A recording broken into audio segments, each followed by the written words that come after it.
Out of all the theaters where the Cold War was waged, the Middle East ranks as one of the most complex. Far from the simple binary struggle between the Americans and the Soviets, it was, and remains, a place of many conflicts. Colonial powers fought against local powers, nationalists fought against monarchists, Sunnis fought against Shias, and most of them all fought against Israel. Egypt, Britain, Iran, Israel, and Saudi Arabia were all considered significant players in the region, in addition to the two superpowers.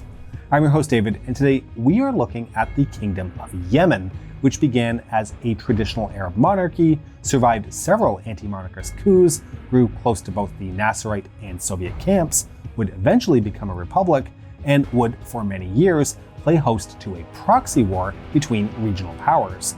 This is the Cold War.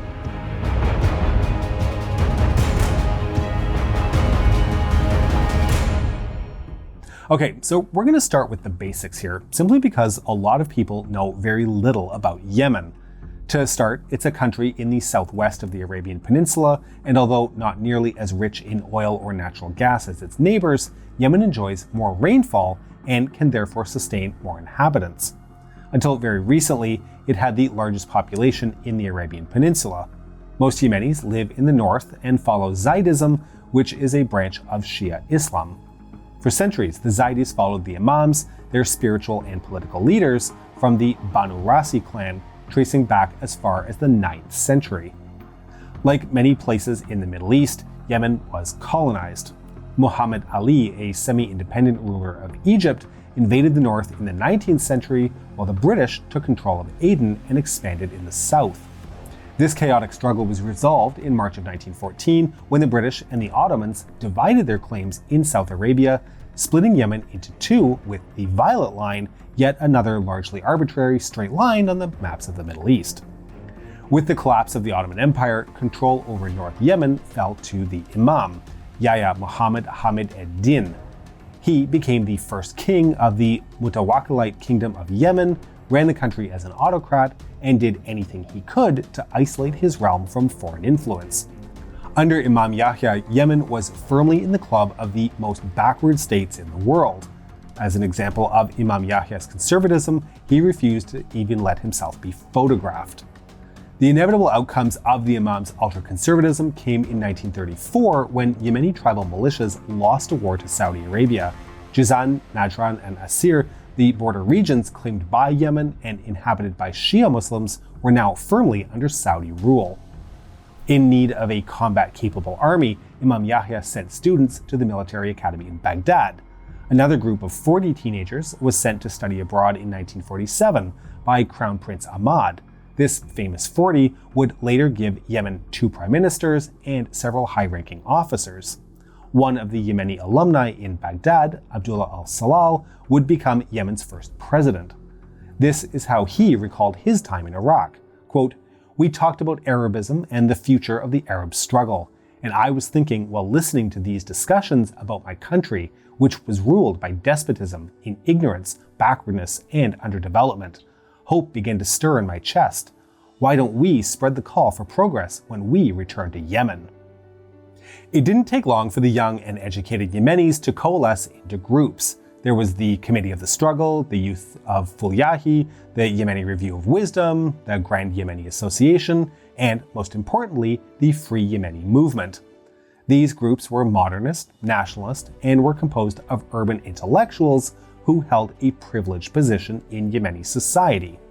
Some of them were based in Yemen itself, others in Aden, Baghdad, or Cairo. Gradually, the number of emigres grew as studying abroad was now made possible and encouraged by family and tribal networks. In 1948, the first attempt to bring modernity to Yemen by force happened. Abdullah Ahmad al-Wazir, from a rival clan to that of the royal Hamid ad-Dins, launched a coup. 2,800 soldiers entered the Imam's palace and opened fire on the royal family.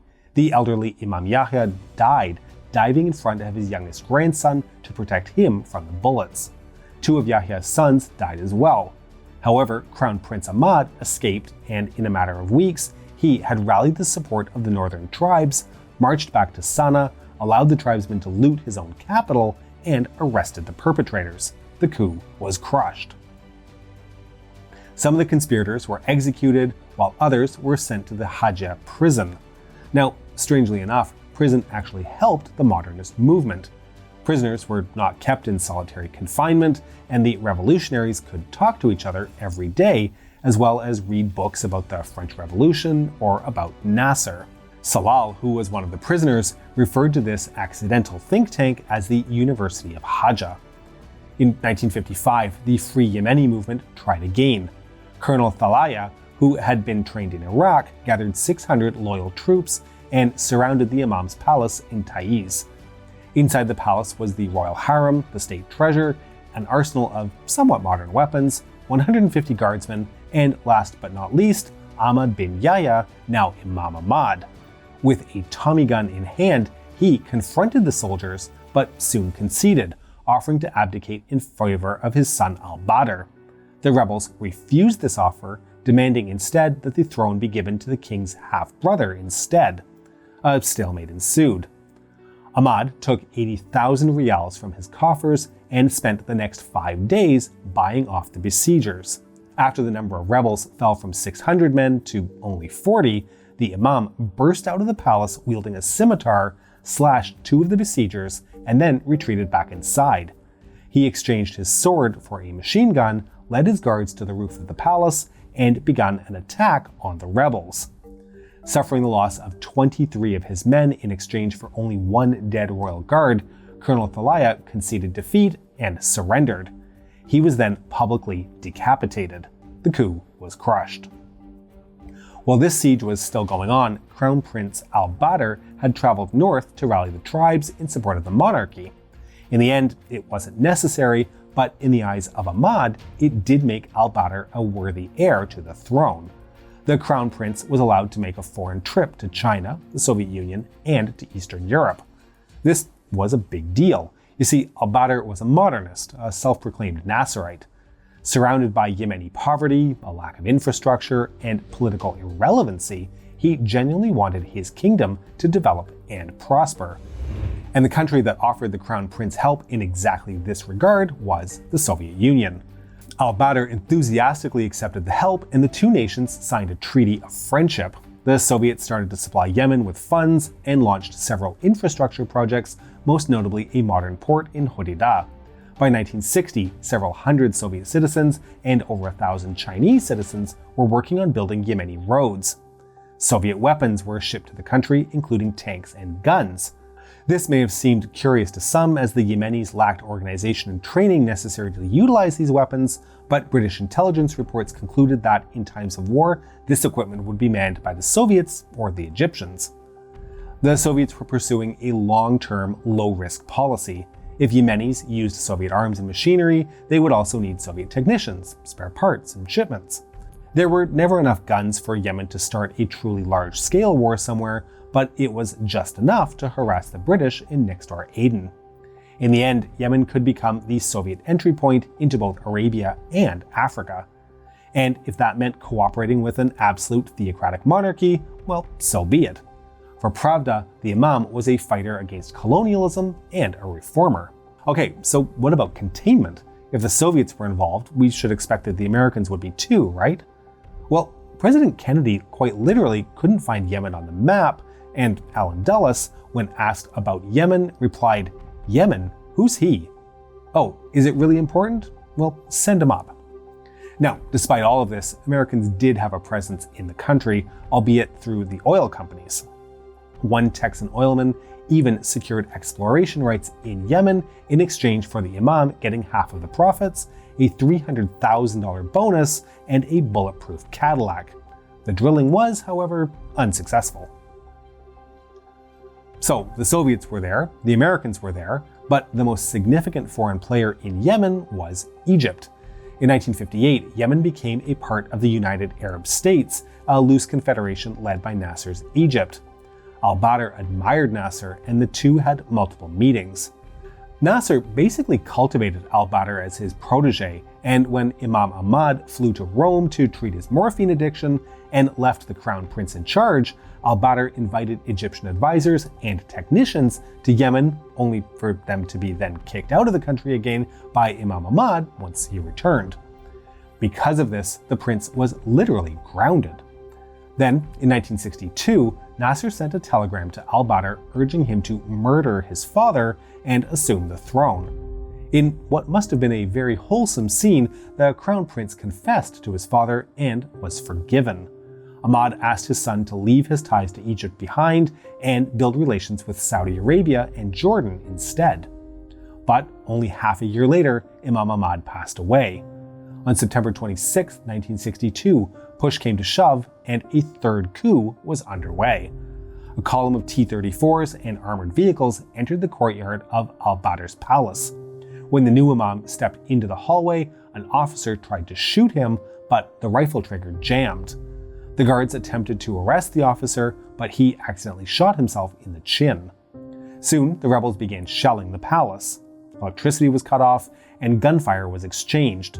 The guards held the residents for about 24 hours until the rebels were able to seize the palace, as well as radio and telephone centers, allowing them to take control of the information narrative.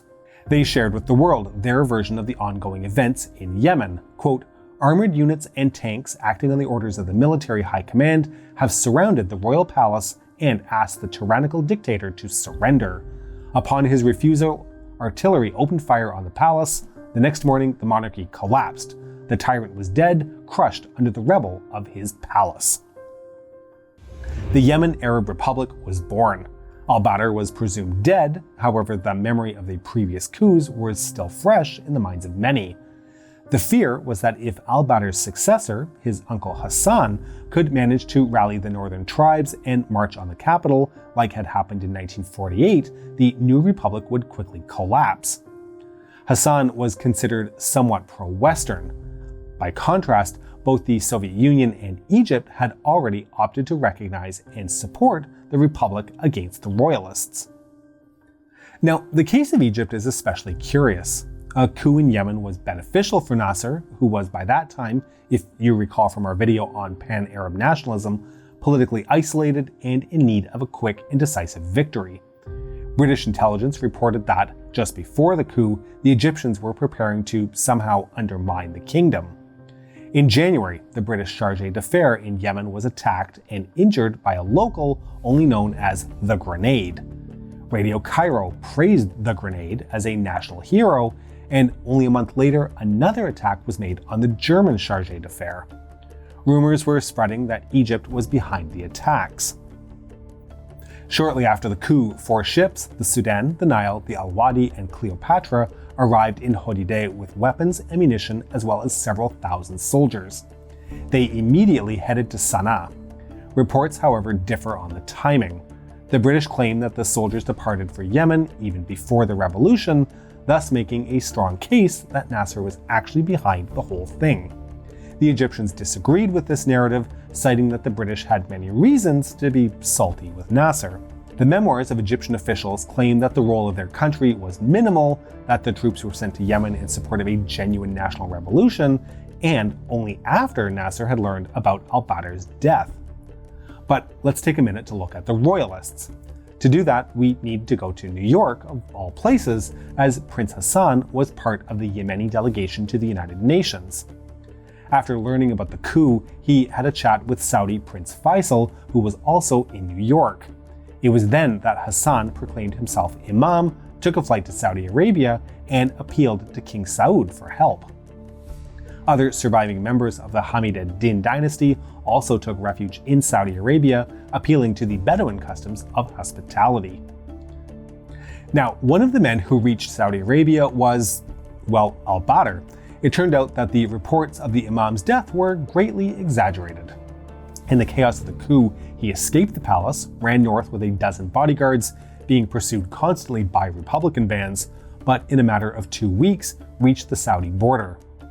By that time, the opposition to the Republic had already been declared, and upon arrival, al-Badr was readily accepted as its chief.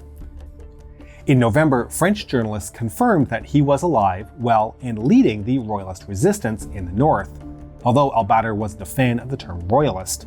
Quote, "Royalists, I do not like that word because it causes false associations. We fight for our beliefs, for our tradition, for our home, not for the crown, but for a new world order. Who can lead our people and our suffering people from his, Nasser's, war to freedom? Have a look at us, my brothers, and we live with our people. The position of the Republic looked weak. Its legitimacy, stemming from the absence of significant opposition, was diminished, its military effort was inadequate, and the tribes were constantly switching allegiances. With no better options available, the Republic had to rely increasingly on foreign powers. Only a week after the revolution, Salal was dubbed a dictator, Moscow's man, or Nasser's agent. Still, both Egypt and the Soviets continued their support for the Republic even after al-Badr was confirmed to still be alive. Soviet newspapers easily switched from praising the Imams as fighters against colonialism to accusing them of being puppets of Western oil companies. Weapon shipments continued, now supplemented by the Soviets, who were constructing an airport in Sana'a. The stage was now set for a civil war. The Republic, although struggling with both legitimacy and finances, was supported by Egypt and the Soviets. Within 2 weeks, the royalists had captured Sada and Marib and had fortified themselves in the mountains. The northern tribes sided with the Imam, and so did Saudi Arabia. The terrain they held would make an Afghan jealous, with foreign armies having historically little luck there. The royalists were eager to defeat the Republicans, whom they considered foreign invaders. To quote al-Badr, quote, Yemen would be a graveyard for the Egyptians just as it was a graveyard for the Turkish. What would become the North Yemen Civil War would indeed become a graveyard for many thousands of Yemenis as well as Egyptians. Dubbed Nasser's Vietnam, the war would last for over 8 years and see Egypt commit as many as 70,000 troops. We will be looking more at the North Yemen Civil War in a future episode, so please make sure you're subscribed so you don't miss it. If you've enjoyed this episode, please be sure to hit the like button and then press the bell button before it reaches the mountain tribe of bell buttons and descends on your notification feed with an army armed with scimitars and Tommy guns. Don't say we didn't warn you. Please consider supporting us on Patreon at patreon.com/thecoldwar or through YouTube membership. We can be reached via email at thecoldwarchannel@gmail.com. This is the Cold War Channel, and as we think about the Cold War, please remember that history is shades of gray and rarely black and white.